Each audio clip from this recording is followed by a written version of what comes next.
Alam mo, kung di ko lang kayo nahuli, pababayaan nyo lang to eh. Pababayaan nyo lang to eh. Nakakahiya kayong agency kayo. Hindi, ang gusto ko paliwanag, hindi pasensya. Kumita pa kayo sa kanila.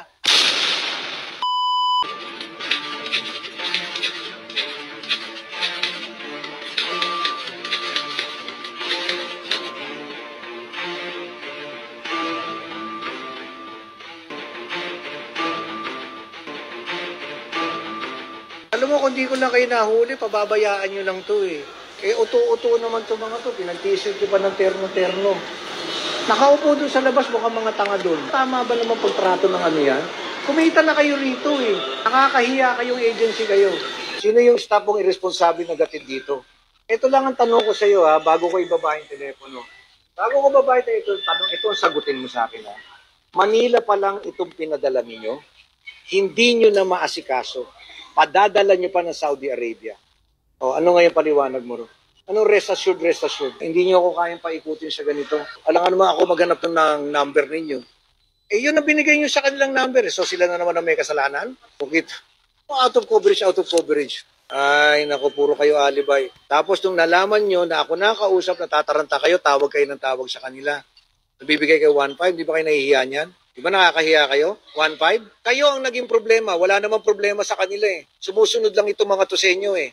Kayo yung irresponsable eh. Puro ka andyan na ba? Hindi nyo ako naunahan eh. Hindi na umandar yung 30 minutes mo. Alam mo, unang-una ito, isipin mo. Tao ang pinapadala mo. Tao. Kung ano mangyari rito, hindi ito produkto. Tao to. I-hotel nyo to.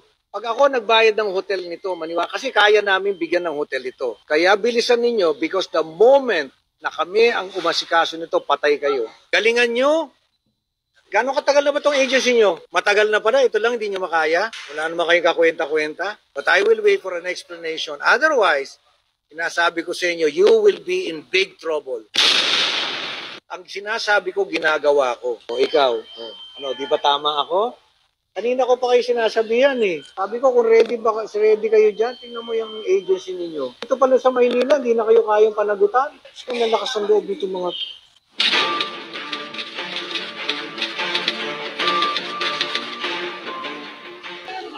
So, kami po yung sa Pinoy Overseas, sir. Hindi kayo sa akin hingi, wala sa akin, wala kayong kasalanan.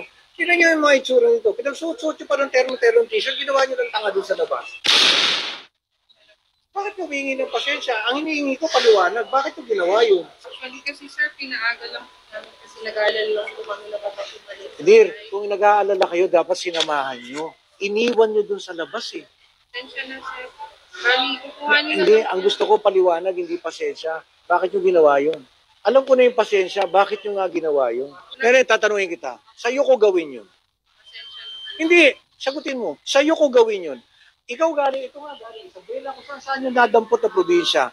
Wala namang kamalay-malay, iniwan nyo dun. O ano mararamdaman mo?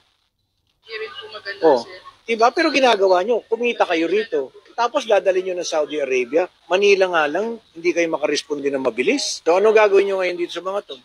Bali, i-hotel na lang po namin sila, sir.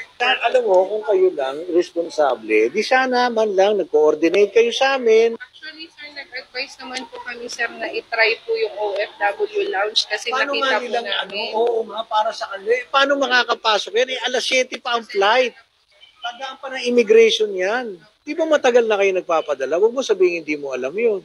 Eh, siyempre, malay ba nito mga to kung paano ko mausap ng mga gwardiya rito? Siyempre, kapag kakapwa-tao, alam mo namang ikaw mas nakakalamang ka dito sa mga to. Di ba? Kitang-kita pa lang sa gayak mo, lamang ka. Pero ba't gaganunin mo sila? Kumita pa kayo sa kanila. Mali eh. Sobrang mali. Nag-iwan kayo ng 7 tao sa airport. Di ba dapat handa kayo sa kung anumang event ang mangyari? Tama po kayo. Ano rin name mo? Rachel po, sir. Ikaw yung nasa telepono kanina. Galing-galing na operations manager.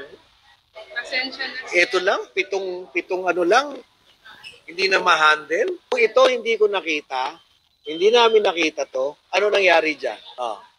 Hindi pasensya. Ano ba naman nakipag-coordinate kayo na naihatid natin doon, pinapakain namin doon, kahit maghihila tayo mga yan doon, okay lang. Eh, iniwan nyo sa labas para mga tutang reject. Asan na sasakyan nyo? Mag-grab na lang po kami, sir. Asan yung mga van natin? Pakuha ka ng isa. Nag-grab na lang kami, sir. Nakakahiya, di ba? Sinasagot namin. Sige na, para madurog kayo sa kahiya.